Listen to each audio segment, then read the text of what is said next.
You're listening to Scalay Sisters, episode number 75.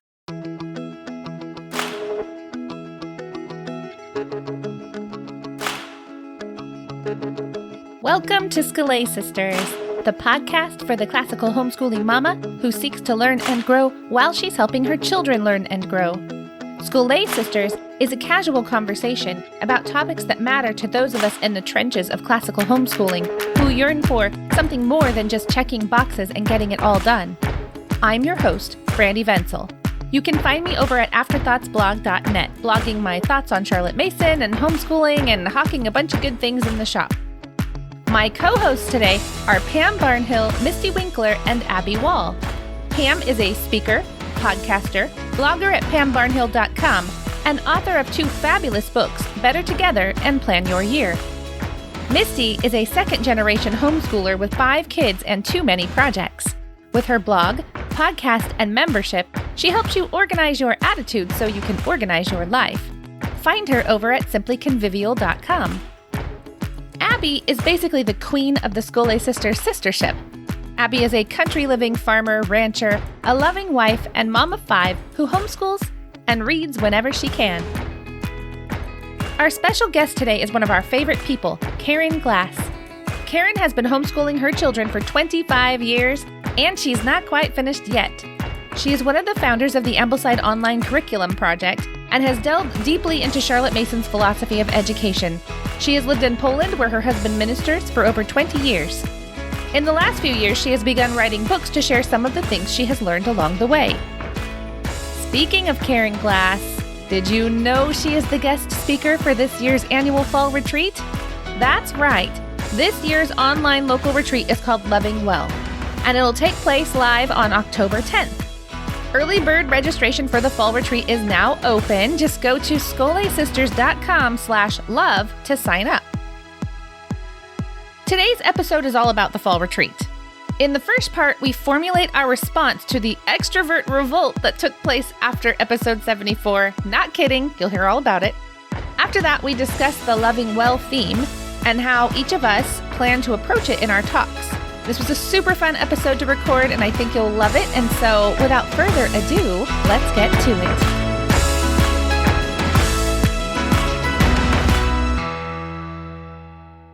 We're gonna actually have 2 parts in this, because the first part is we do need to discuss the extrovert revolt being led by Amy Sloan. Can I say Amy Sloan's leading the extrovert revolt? Like, am I allowed to say that?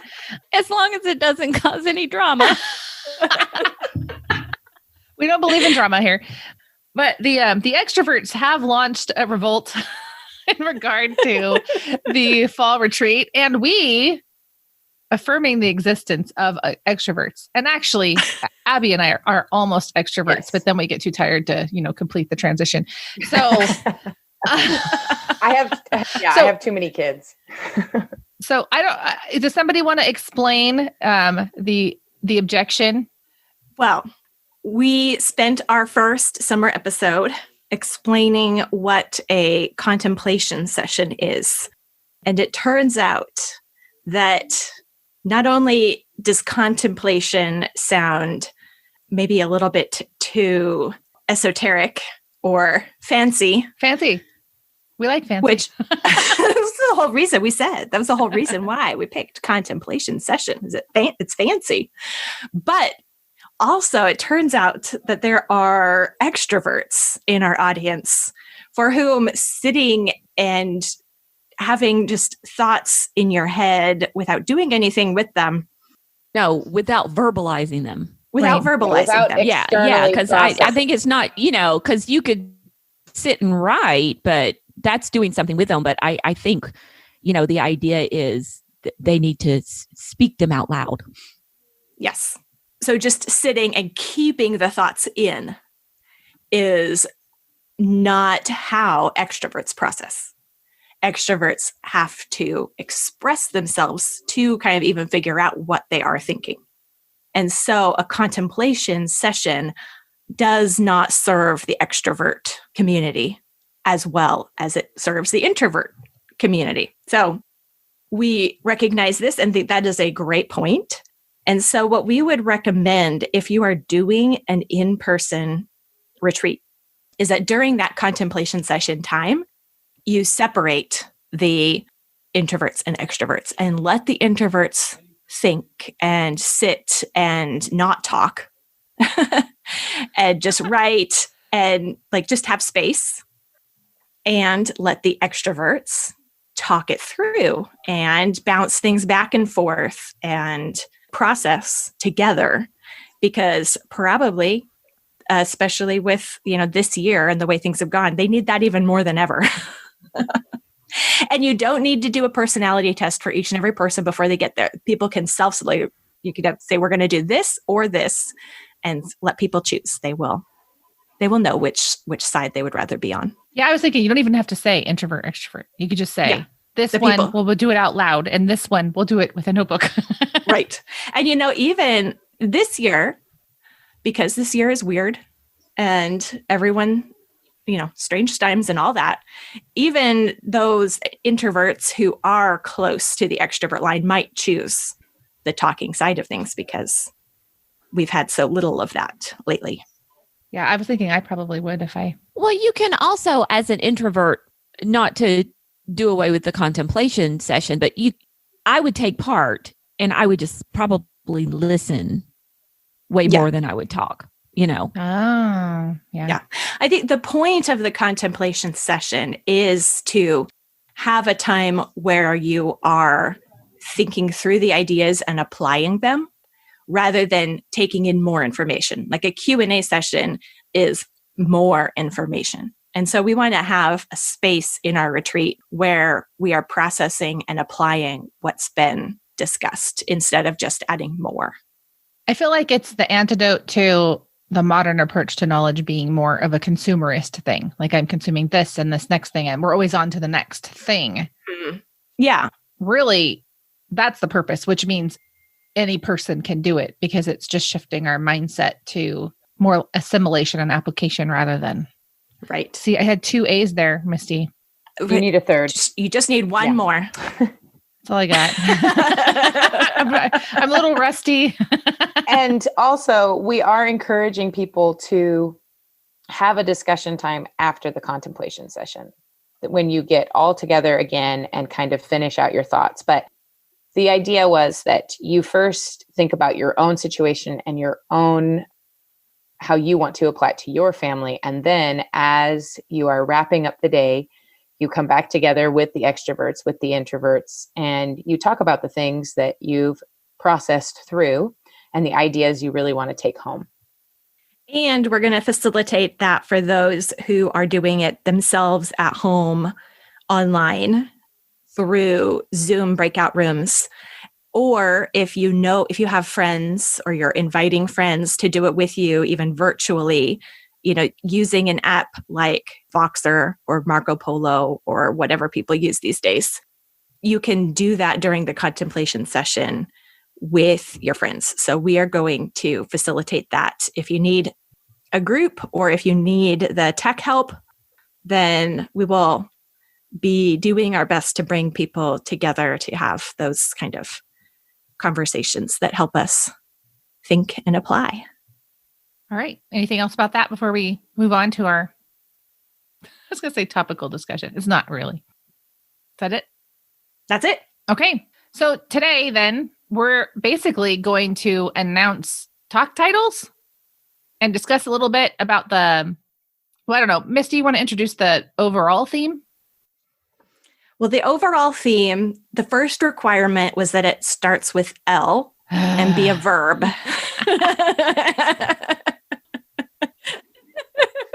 Yes, it is.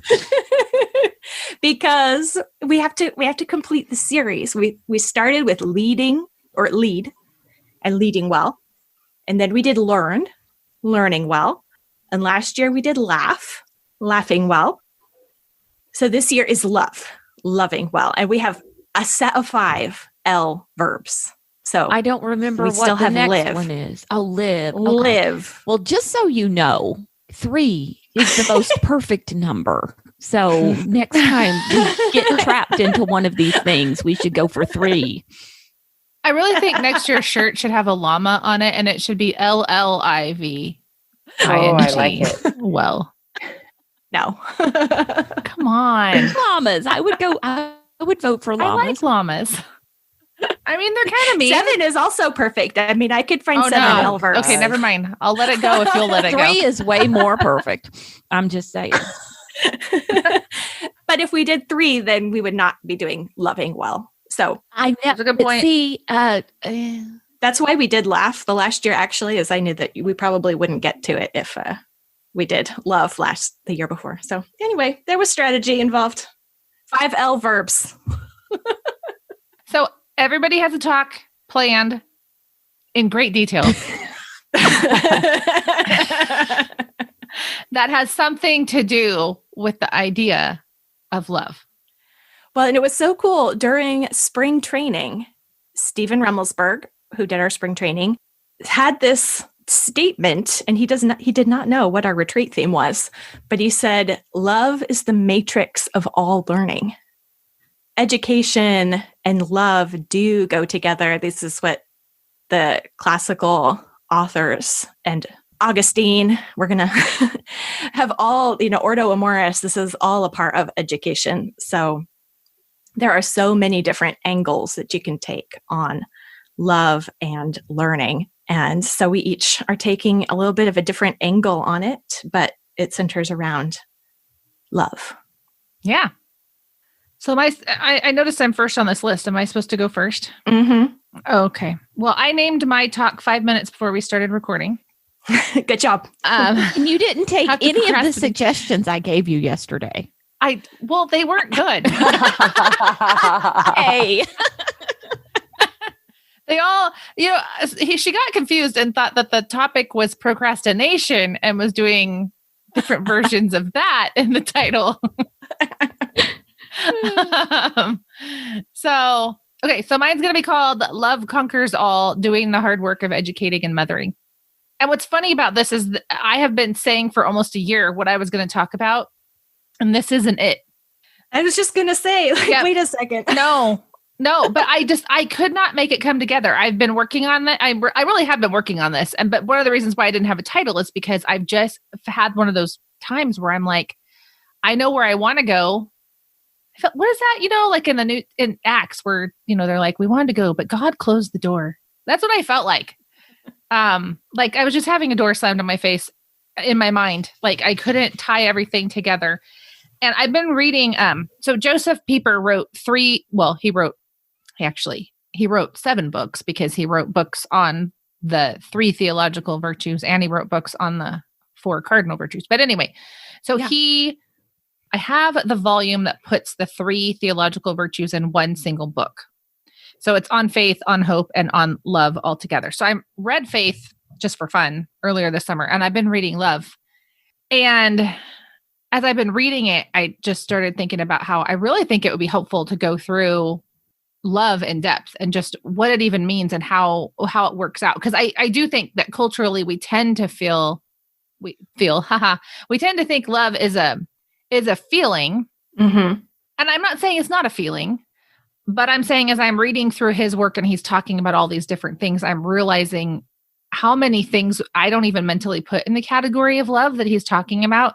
So I thought it would be fun to try to draw all those things together because so here's what I've heard. I've heard people multiple times criticize English for using only one word.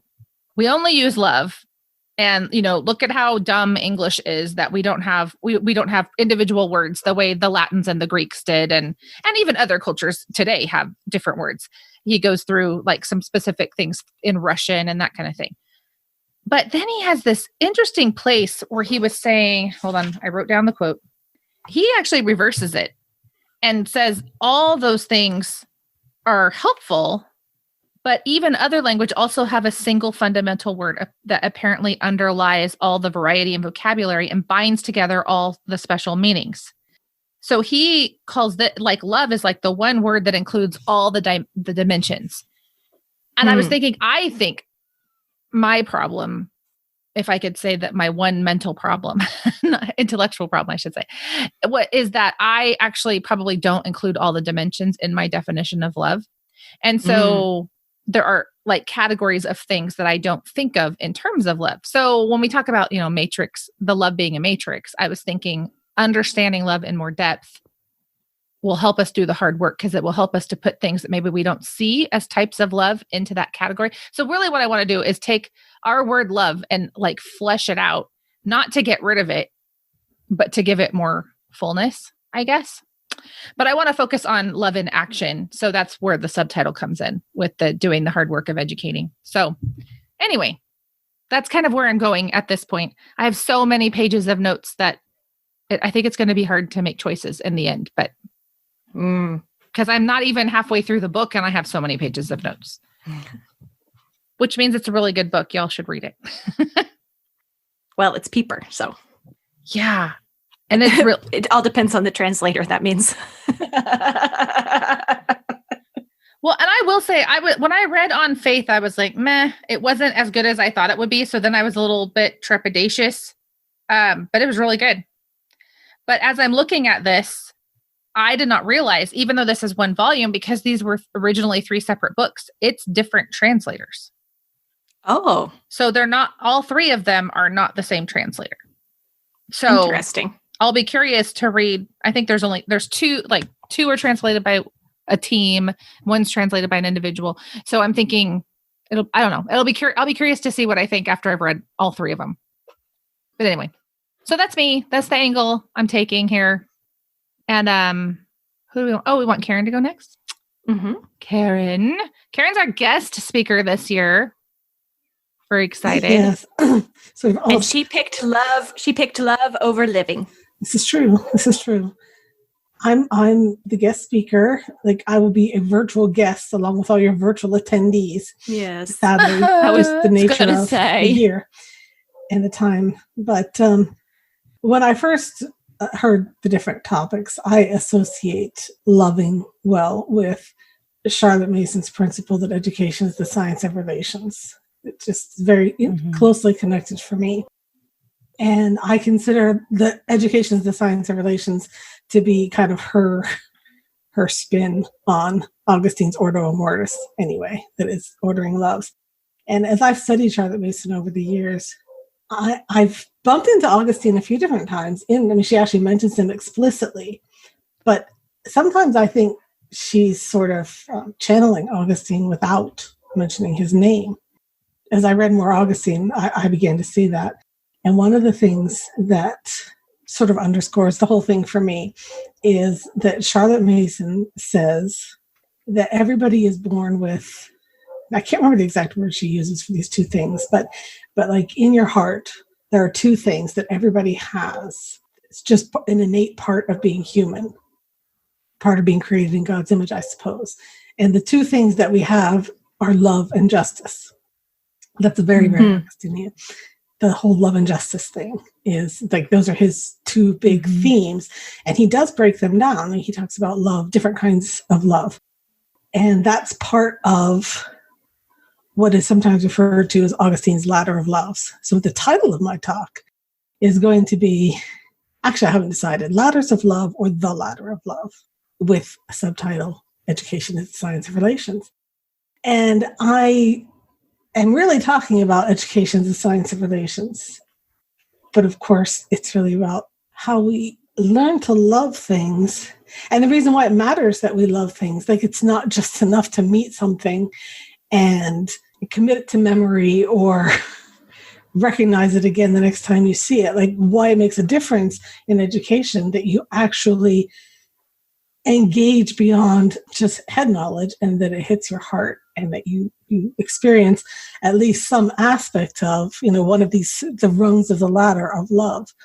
So that's the general theme of what I'm going to be talking about. I don't have an outline. I just have, general ideas. I'm looking forward to seeing how they all come together myself before it's time to talk about it. That's funny. I'm excited you're doing this because I've always been fascinated by her allusions to the ladder of love. And I know she quotes that poem. Is it Tennyson? Somebody wrote a poem about the ladder of love. And she quotes that somewhere. Tennyson. That doesn't sound. I love Tennyson. Yeah, Sorry, I just had to interject that. You sound so dreamy. I know. I do. I'm not 100% sure it is Tennyson, but it could be, because I can't There's definitely a poem involved. And you're right, it probably is. Actually, Plato has a ladder of love. Ooh, does he really? I'm Googling. I was going to say, I'll have to look that one up too, because Augustine definitely has a lot of love. But there's a real, it's not that big of a link or big of a leap from Plato to Augustine. So right, yeah. No, it isn't. So I'm reading On Christian Teaching as a prep for my talk. And I'm so glad that I read Gorgias first earlier this year. Interesting. Because I was just reading along and I totally would not have caught this. But this is just a side comment almost. Let's see. It's clear enough that in any given situation, the person misled is better than the one who lies, since it is better to suffer injustice than to commit it. Huh. It's like a direct quote. It is. But it's not, cited, or it's just like, of course, we are. This so is what already you're saying been is proven. that explains Charlotte Mason's lack of citation. She's probably just used to other people not citing, and so she just figures, well, if if Augustine didn't cite, why should I? Exactly. I think that is one of the people in the great conversation. They're talking to people who know all of the backstory. Right. And it isn't, and that is partly because I think sometimes they know that the ideas don't belong to any one person. True. Yeah. That's a good point. Yeah. They don't belong to just one thinker. Even if Plato said them, I mean, they aren't like, his personal property. Do you think intellectual property, it's like a modern construct? Well, yeah, we've monetized everything. Even with the modern concept of intellectual property, there are parameters, and ideas are very difficult to protect. I've never thought about that. It's copyright laws don't protect ideas. So it's protecting the exact words that you said, the exact way that you said it. Right. Only the expression. Yeah, it protects the expression of an idea. But for an idea, like an idea for a machine, or you need a patent, much more difficult to acquire. Also expensive. True. And I don't know that esoteric ideas can be, patented, like protected at all. I wonder if there's like a hampering of are we seeing this is kind of off topic, sorry. But are we seeing ideas being tamped down in some way, not able to flourish as much because of this kind of mindset of intellectual property protection and things like that? I think that definitely happens with trademarking, because people will trademark whole phrases and take them out of circulation. That happened years ago with the phrase urban homesteading, which people have been using forever. But one family over in Pasadena decided to go trademark it. And then they went around trying to sue people for using a phrase they had used for years. But it effectively, you just don't even see anybody really talk about it anymore. It effectively killed the conversation. Might be a neat podcast episode, Brandy. There you go. So far we should have Amy Sloan on to talk about extroverted school A, and we should. Well, you need to plan a season, so there you go. There you go. I'm planning so far out. This will be in 2021 in the fall. So right, it's good to have ideas. Yeah, well, it's either the intellectual property idea or just the fact that people don't read what was assumed a reader would read.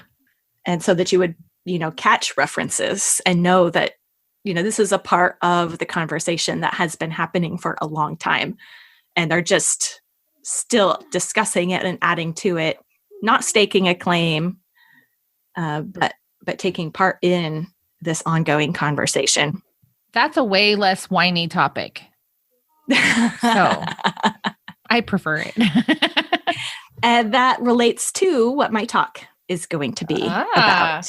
Good transition. So, my title is A Lens of Love on Reading Widely. So I think this is another one where it's going to be really hard to narrow down what I am actually talking about, because of course reading is a huge subject. And then you widened it. and then widely. So there'll be a little bit, it's I could take this, multum non multa, if I said that the right order. Yep. When you're reading widely, what does that really mean? It doesn't mean reading everything.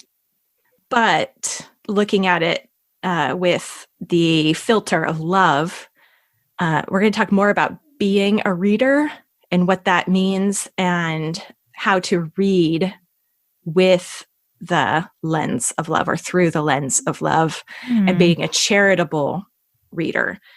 And part of that is not being a fearful reader. And love casts out all fear. There you go.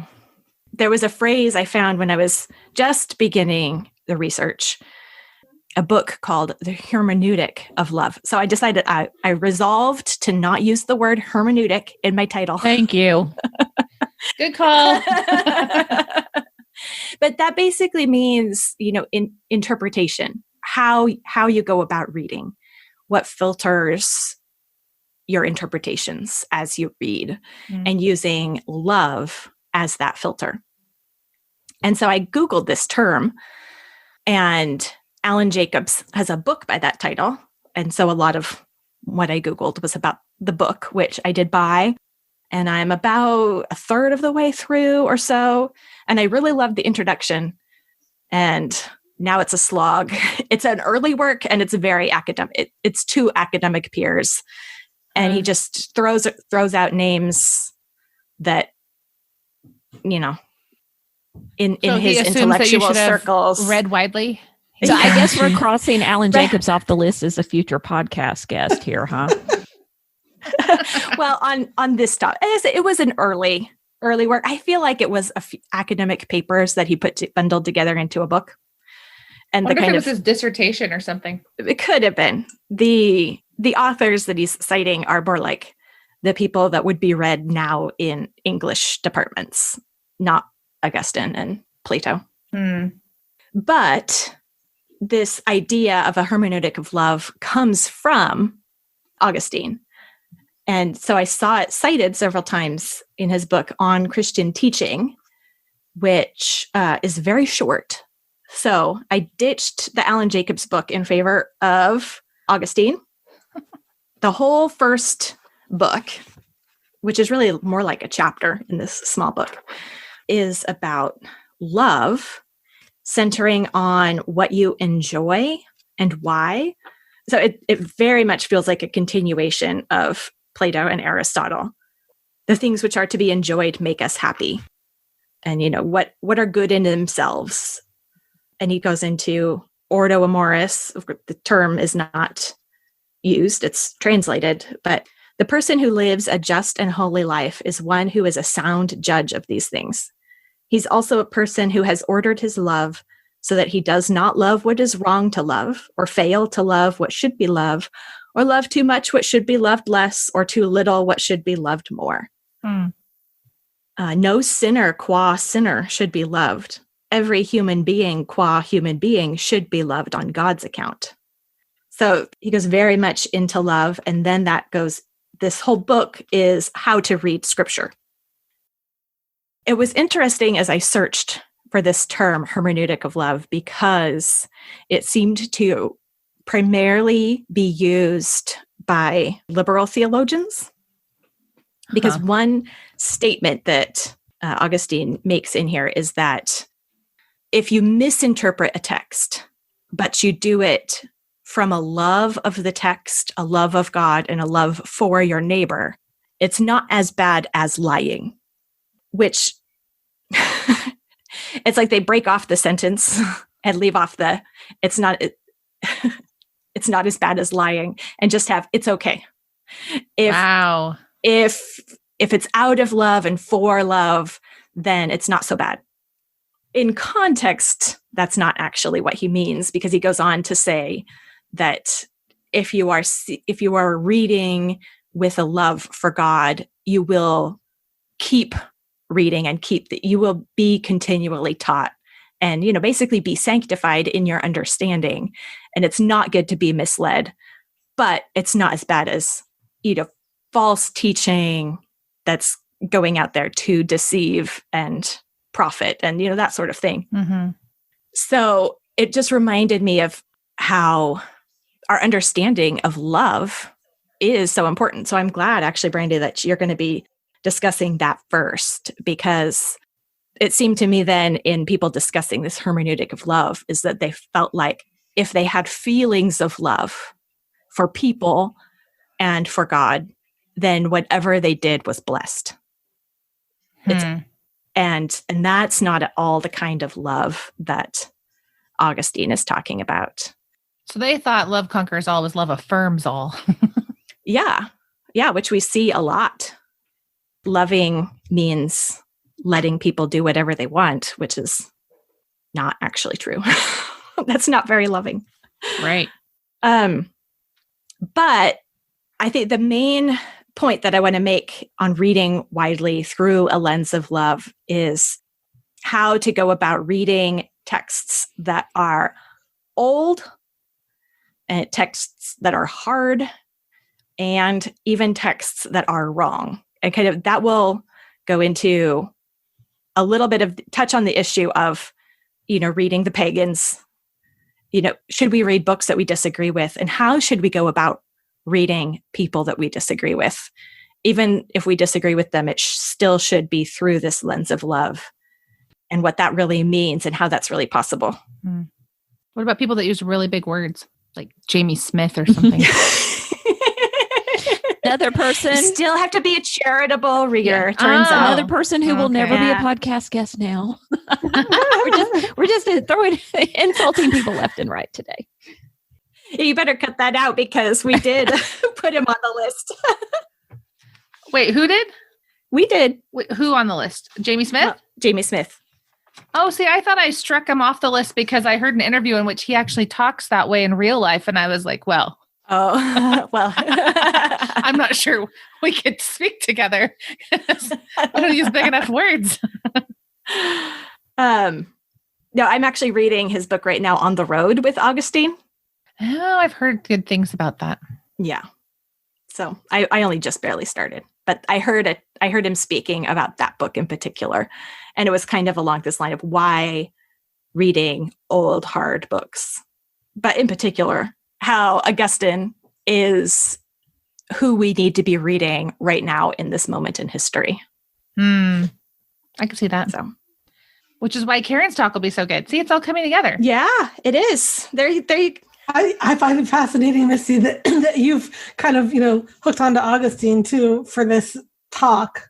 Yeah. Like that. Just, I mean, it seemed like every direction I went, someone was citing him. So I was like, well, I better go read him. Well, I got to say, even Pieper's citing him because there was a whole section on Ordo Amoris in here. And so, hey, Pam, are you citing Augustine?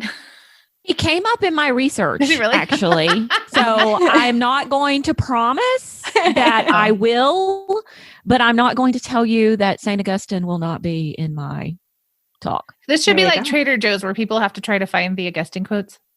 Yes. Or the little duck in the Usborne books. Exactly. There you go. So tell us about yours, Pam. So mine is The Greatest of These, Love Lessons for Our Homeschool Days. It was going to be a love means never having to say you're hungry, a homeschooler's guide to second breakfast, but Randy has already called that one bad. So I had to scramble for a new one. So anyway, I've got people that have inspired lessons in love that we're going to be able to apply to our lives as homeschooling moms and to our homeschool days as well. And I was really like, I was like Brandy, I was like, I have to do, come up with a talk title and hadn't given myself enough time. Procrastination. But I actually did a fascinating interview yesterday with Missy Andrews from the Center for Lit. And she was talking there about once she realized that her place as a homeschool mom was that as being beloved of God, it totally transformed how she approached homeschooling. And so that got me to thinking, I wonder how many, that's a great little lesson for homeschool moms. And so I'm going to talk about that in my talk and my conversation with her and the realization that came out of that. but I realized that there are a bunch of other little lessons out there. So I haven't finished yet, but some people we may be pulling from would be like Chesterton, Caldecott, of course, Saint Therese of Calcutta. So just lots of little lessons there for our homeschool days. That sounds great. I think that sounds really good. Very human. That you know me. I'll be. Well, I was going to say, I like it that somebody's, sounds like they're actually going to be real practical. That's me. That's what I do. That's Pam's job. Bring us all down to earth. It's not my forte. And then Abby, you named yours. Yes, I named mine. Well, we are calling it a contemplation session, but it needed a title as well. So I am just stealing the intellectual property of Charlotte Mason. There you go. You don't even have to cite her because she doesn't cite anybody else. Great. So okay, wait a second. You really need to know that Charlotte Mason did not use that expression. I'm going to let you say it since it's your title. But then I'm going to tell you who really said it. Good. Okay. So it's called A Thinking Love, and it comes from volume 1, early on in the book, pages like 2 and 3. But who says it really, Karen? Really? She's quoting Pestalozzi. There's quotation marks and everything. Okay. Okay, well, I just grabbed the quote from like Goodreads. It's a good quote. It is a good quote. But I'm just telling you that it's not Charlotte Mason's intellectual. Okay, good. Good. I'm not in violation. Okay. But she probably was. Okay. Well, and here's the quote, because it is, I'm not going to read the whole thing, but just some pieces, and this is what we're going to get to. And we did talk about the contemplation session in the last episode, so you should go listen to that if you haven't listened to it yet. The mother is qualified by the Creator himself to become the principal agent in the development of her child. And what is demanded of her is a thinking love. And she goes on to explain a little bit more about that. But moms are qualified to teach their children at home, but it requires much of our time and energy and thinking about, our children and what we are to do for them. It isn't easy, and it's not just, anyone could do this. It really does take time and energy and effort, but we are qualified because God has qualified us to do these things. And so her quote goes on to say, "We are waking up to our duties, and in proportion as mothers become more highly educated and efficient, they will take it up as their profession, that is, with the diligence, regularity, and punctuality which men bestow on their professional labors." And so homeschooling really becomes a labor of love. I feel like you brought us full circle to some extent, because part of the aspect of my talk is doing the hard work. Yes. So it's kind of fun to see them all draw the circle close there. Mm-hmm. Well, and before we landed on contemplation, a possible word that we tossed around was integration session too. So it is like, that is part of the point of that final session, is to connect the dots through all the talks. So I feel like Abby has the hardest job, because I don't think that our talks are going, we have to put together talks, and then she has to put together a session on our talks, which are not done. I've got some ideas though, now that you've told me a little bit more. Yeah. Like I said, I'd rather write my talk than write a title. Yeah. Seriously. Hopefully yours is going to be recorded earlier, Karen, right? So that you that can is send it to me, and I can take notes, and I can, hopefully what I'm going to do is just take your main ideas and themes and come up with some prompts for people.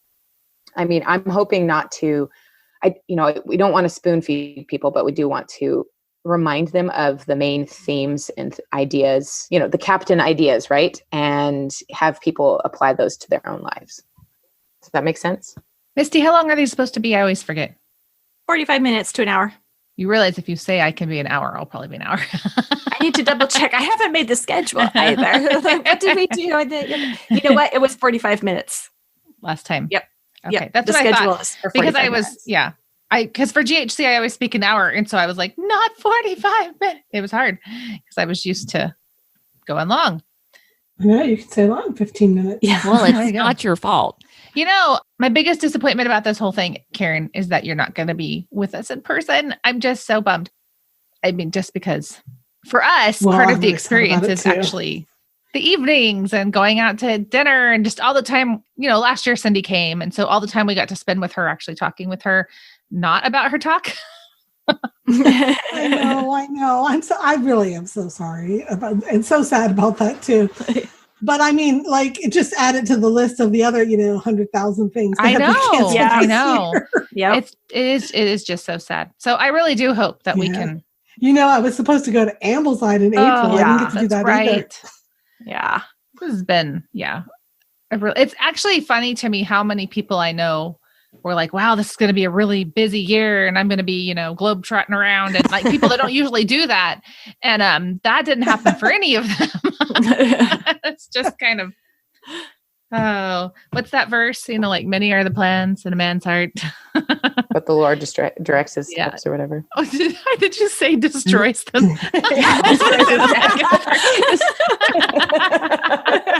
Direct. I meant to say direct. Little Freudian slip there. Whoops.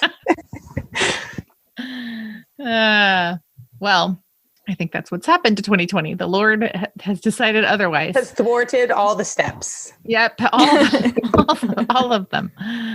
So, all right. Well, it's good to talk to you all. Yeah, Yes. you too. I'll Bye. talk to you again later. Bye. Bye-bye. Bye.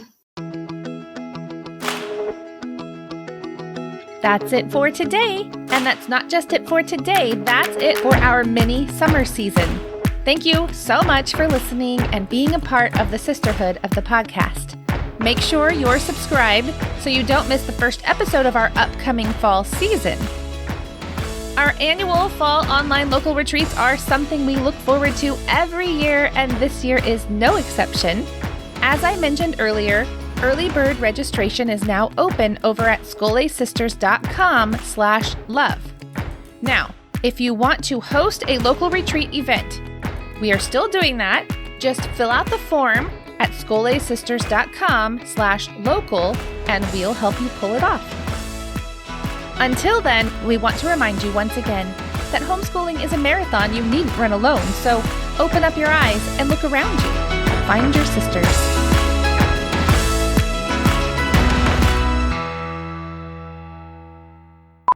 Okay, let's get to it. Oh, you did the intro. And I still love the idea that you can have programmed in your sound effects and just to hit them like in a live It's studio probably recording. a great thing that Brandy does not Yeah. have. I does not have Totally true. access to sound effects buttons. People's feelings would be hurt left and right. I feel like that merits a sound effect. Yeah, see? Karen could get with me on the sound effect buttons. I really feel like she could.